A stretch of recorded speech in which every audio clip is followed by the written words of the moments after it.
голям залог, защото когато ти залагаш проекта и за теб стои зависимост, това не е добре за Враца и за врачани. Добре, кажете за вас какво е този проект.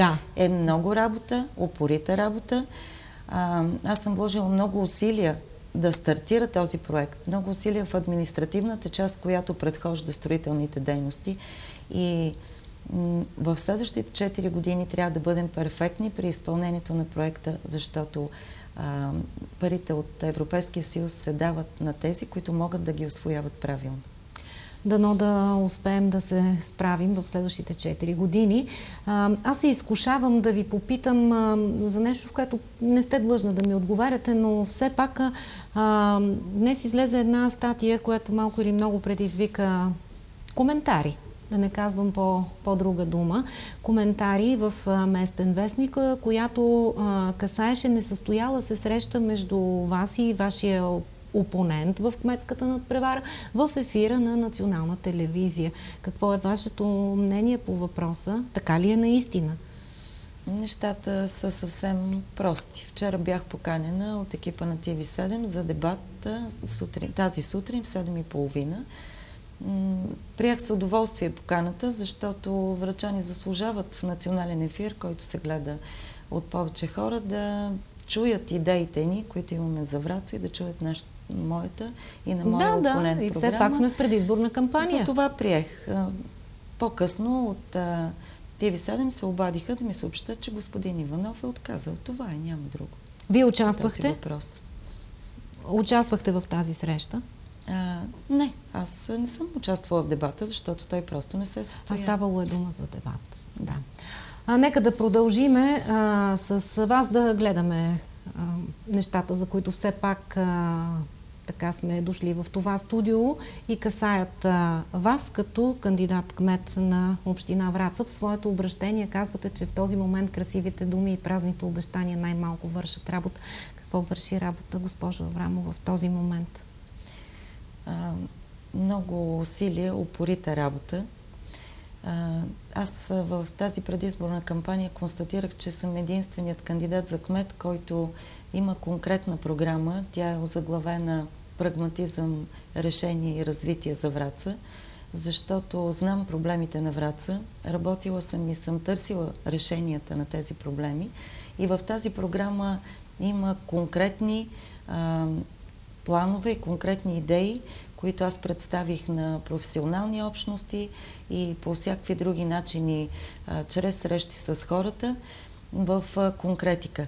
Такава не видях в моите опоненти, включително и опонента, с който отивам на балотаж.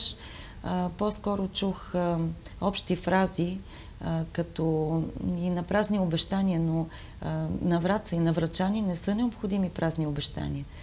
Аз мисля, че хората търсят конкретиката, търсят решение на конкретни проблеми пред блока, на улицата и за бъдещето развитие на Враца. Да, и вие сте права, защото тази ваша програма не е достигнала до всеки, или пък обикновения човек, или човека с по-малко претенции към познаване на нещата, може и да не я прочете. Тя може да не достигне до него, тя може да не му е интересна и хиляди причини. Какво ще кажете на тези обикновени хора, които нямат възможност или пък не искат да прочетат вашата програма? Или тя не е достигнала до тях по един или друг начин? Ако трябва с няколко думи да обобщя това, което съдържа моята програма като основни приоритети, това е първо успешна реализация на големите проекти.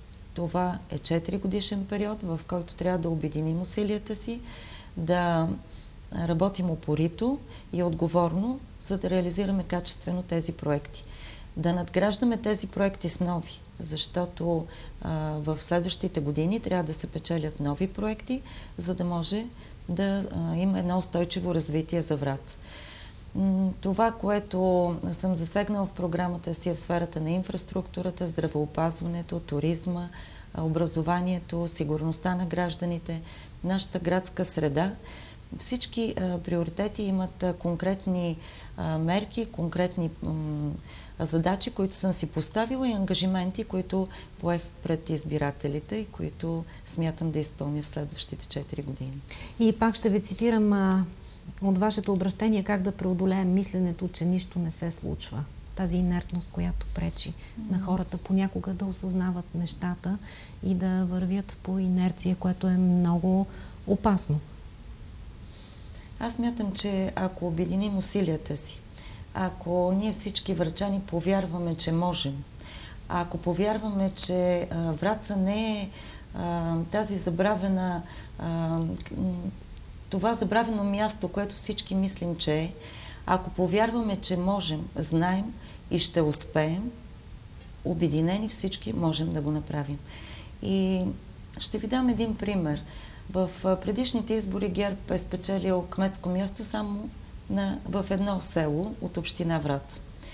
Но времето през тези 4 години показва, че има кметове, които работят, които искат, които настояват и които свършиха много за населените места.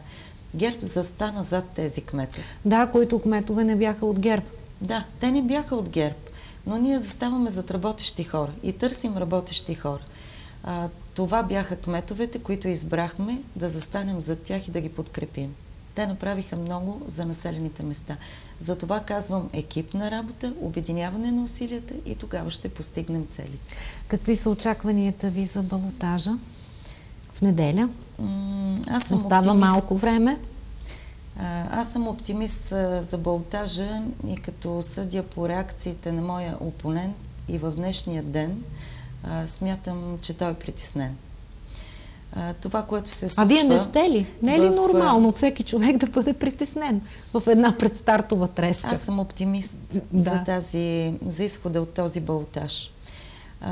В последно време в тази кампания аз водих кампания за. Казвах това, за което ще работя, това, зад което заставам. Но срещу мен се водеше кампания против. Водеше се кампания обединяване на всички срещу ГЕРБ. Не смятам, че това, което се случи в последните дни, което се случи днес, това за мен е изпускане на нерви, което и е поведение, което не е хубаво не само за политиците, но не е хубаво и за врачани. Аз уважавам врачани и няма да слизам на това ниво. Аз вярвам, че врачани ще направят правилният избор и те ще припознаят в мен човека, който ще работи за тях. Искам да кажа на моят опонент, че аз се казвам Петя Аврамова. Много хора в този град ме познават. Аз заставам пред тях с моята професионална биография, от която не се срамувам. Няма работа, с която да съм се захванала и която да не съм довела до край.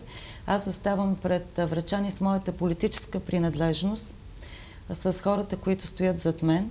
В последно време се разпространиха много слухове, не само за мен, а и за хора, които са от ГЕРБ. Искам да кажа, че може би с слухове и манипулации някои смятат, че могат да спечелят избор, но с слухове и манипулации не се ръководи община. Да, вие казахте, че сте оптимист по отношение на балотажа. Сега усещам колко много се вълнувате и от другите неща. Аз смятам, че те са част от играта, може би. Нека така да го наречем. Но аз пък не смятам, че е имало нечестна, непочтена кампания или поне телевизия Враца не е отразявала некоректни отношения между кандидатите. Така че вие сама знаете за какво говорите. Аз завършвам с вашия оптимизъм. Искам да ви пожелая успех и да се видим в неделя в 20 часа и 30 минути в откритото студио на телевизия Враца, където врачани вече ще могат да познават или ще могат да разберат кой е бъдещия кмет на Враца. Желая ви приятна вечер, дами и господа.